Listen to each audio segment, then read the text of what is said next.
প্রাথমিক জিজ্ঞাসাবাদে আয়েশা ঘটনার সাথে জড়িত থাকার বিষয়টি স্বীকার করেছে। আয়েশা গৃহকর্ত্রী লাইলা আফরোজকে সুইচ গিয়ার দিয়ে এলোপাতাড়ি ছুরিকাঘাত করে। চতুর্থ দিন কাজে আসার সময় আয়েশা বাসা থেকে একটি সুইচ গিয়ার চাকু নিয়ে আসে। চাঞ্চল্যকর এই জোড়া খুনের কারণ অনুসন্ধানে আয়েশা বলে, তার মাকে বাঁচাতে এগিয়ে এলে তাকেও ছুরিকাঘাত করা হয়। গত 8ই ডিসেম্বর সোমবার রাজধানীর মোহাম্মদপুরের শাহজাহান রোডের একটি বাসায় গৃহকর্মী কর্তৃক লাইলা আফরোজ, যার বয়স 48, তার মেয়ে নাফিসা 15 নৃশংসভাবে খুন হন। নির্মম ও বীভৎস এই ঘটনা সারা দেশে ব্যাপক চাঞ্চল্যের সৃষ্টি করে। প্রাথমিকভাবে জানা যায়, ঘটনার দিন সকাল 7:51 হতে উক্ত বাসায় গৃহকর্মী আয়েশা প্রবেশ করেন এবং 9:35 সময় সে বাসা ত্যাগ করে। ধারণা করা হয় এই সময়ের মধ্যে উক্ত নৃশংস ঘটনা সংঘটিত হয়েছে।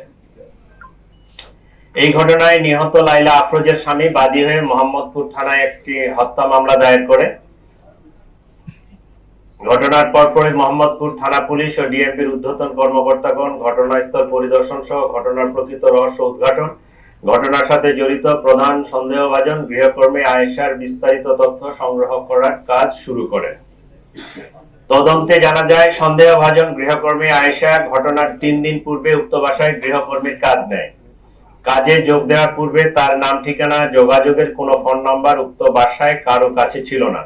সন্দেহভাজন আয়েশাকে শনাক্ত করার জন্য পুলিশ উক্ত ভবনের আশেপাশের সিসিটিভি ফুটেজ সংগ্রহ বিশ্লেষণ করে, কিন্তু কাজে আসা যাওয়ার সময় সে মুখ ঢেকে রাখত এবং তার চেহারা শনাক্ত করা সম্ভব ছিল না। এমনকি তার বাসার ঠিকানাও কেউ জানতো না। এক পর্যায়ে আয়েশা সম্পর্কে কোনো তথ্য না পেয়ে মোহাম্মদপুর থানায় গত 1 বছরে গৃহকর্মী কর্তৃক চুরির ঘটনাসমূহ পর্যালোচনা করা হয় এবং তার গলায় যে পোড়া দাগ এবং জেনেভা ক্যাম্প এলাকায় থাকে আয়েশা নামের এক গৃহকর্মীর খোঁজ পাওয়া যায়। সে গত জুলাই মাসে মোহাম্মদপুর থানার হুমায়ুন রোডের এক বাসায় চুরির ঘটনায় জড়িত ছিল।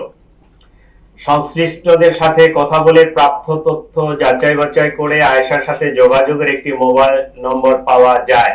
সেটা 2025-এর জুলাই মাসের ঘটনা। উক্ত নম্বরে যোগাযোগ করলে জানা যায়, তার মোবাইল নম্বরটি কখন কে ব্যবহার করেছেন তিনি সঠিক মনে করতে পারছেন না। তবে কিছুদিন পূর্বে তার ফোনের ডিসপ্লে নষ্ট থাকায় রাব্বি নামের তার এক ছোট ভাইকে ঠিক করার জন্য দেয়। এ সময় সিমটি রাব্বির ফোনে ব্যবহার করা হয়ে থাকতে পারে। এভাবে রাব্বিকে শনাক্ত করা হয়। তিনি জানান, রাব্বির স্ত্রীর নাম আয়েশা, সে মানুষের বাসায় গৃহকর্মীর কাজ করে। আরো জানা যায়, তারা জেনেভা ক্যাম্পে ভাড়া বাসায় থাকে। এভাবে ঘটনার 24 ঘন্টার মধ্যে হত্যাকারী আয়েশার পরিচয় নিশ্চিত হওয়া যায়। আয়েশাকে গ্রেফতার করার জন্য পুলিশ প্রথমে হেমায়েতপুর তার মায়ের বাসায় অভিযান পরিচালনা করে, কিন্তু তার মা জানান তারা রাত্রে বাসায় ছিল কিন্তু সকালবেলা বের হয়ে গেছে। আয়েশার মাকে নিয়ে পুলিশ রাব্বির মায়ের বাসাও যায়, কিন্তু সেখানেও তাদের পাওয়া যায়নি। তারা পুলিশকে জানায় আয়েশা ও রাব্বি বরিশালে গিয়ে থাকতে পারে। এক পর্যায়ে তাদের নিকট প্রাপ্ত তথ্য প্রযুক্তির সহায়তায় পটুয়াখালীর দুমকি থানাধীন প্রত্যন্ত নলুয়া এলাকায় অভিযান পরিচালনা করে পুলিশ, কিন্তু সেখানেও তাদের পাওয়া যায়নি। পরবর্তীতে এডিসি মোহাম্মদপুরের নেতৃত্বে থাকা পুলিশের আভিযানিক টিম ঝালকাঠি জেলার নলছিটি থানার চরকারা গ্রামে আয়েশার স্বামী রাব্বির দাদার বাড়িতে বুধবার গতকালকে 10 ডিসেম্বর অভিযান পরিচালনা করে এবং বেলা আনুমানিক 12:30 সময় আয়েশা ও তার স্বামী রাব্বিকে গ্রেফতার করতে সক্ষম হন। এ সময় তাদের কক্ষ তল্লাশি করে গৃহকর্মী আয়েশা কর্তৃক চোরাইকৃত একটি ল্যাপটপ উদ্ধার করা হয়। প্রাথমিক জিজ্ঞাসাবাদে আয়েশা ঘটনার সাথে জড়িত থাকার বিষয়টি স্বীকার করেছে। একইভাবে জানা যায়, গৃহকর্মী নিয়োজিত থেকে চুরি করার অভ্যাস পূর্ব থেকেই তার ছিল। চাঞ্চল্যকর এই জোড়া খুনের কারণ অনুসন্ধানে আয়েশা বলে, কাজে আসার দ্বিতীয় দিনে সে বাসা থেকে 2000 টাকা চুরি করে। এ নিয়ে গৃহকর্ত্রী আয়েশাকে প্রশ্ন করলে তার সাথে গৃহকর্ত্রীর বাক বিতণ্ডা হয়। লাইলা আফরোজ আয়েশাকে পুলিশে দেওয়ার ভয় দেখান। চতুর্থ দিন কাজে আসার সময় আয়েশা বাসা থেকে একটি সুইচ গিয়ার চাকু নিয়ে আসে। ঘটনার দিন টাকা চুরি নিয়ে তাদের মধ্যে আবারও কথা কাটাকাটি হয় এবং ধস্তাধস্তির এক পর্যায়ে আয়েশা গৃহকর্ত্রী লাইলা আফরোজকে সুইচ গিয়ার দিয়ে এলোপাতাড়ি ছুরিকাঘাত করে।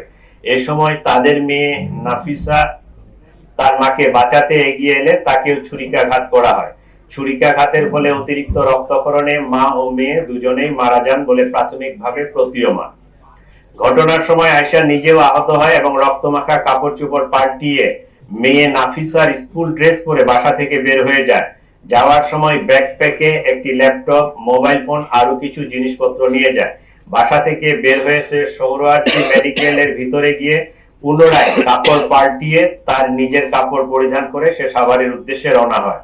পরবর্তীতে সে চুরি করা ফোন ও রক্তাক্ত কাপড় চোপড় সিংগাইর ব্রিজ হতে নদীতে ফেলে দেয়।